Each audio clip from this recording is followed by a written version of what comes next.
Hi, my name is Xuyen. My father is Nam. He is 24 years old and is from Hà Nội, Vietnam. He works as a doctor. Good right. He living in Ho Chi Minh City in Vietnam. He like read books and watching football. I love him very much because he king and great take of my family. My mother named Lam. She is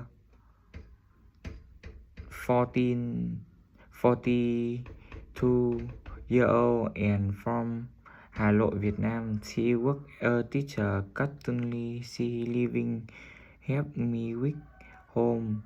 I love her very much because she very like my brother is Cương. She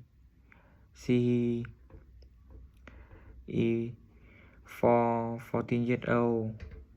I from Hà Nội, Vietnam. He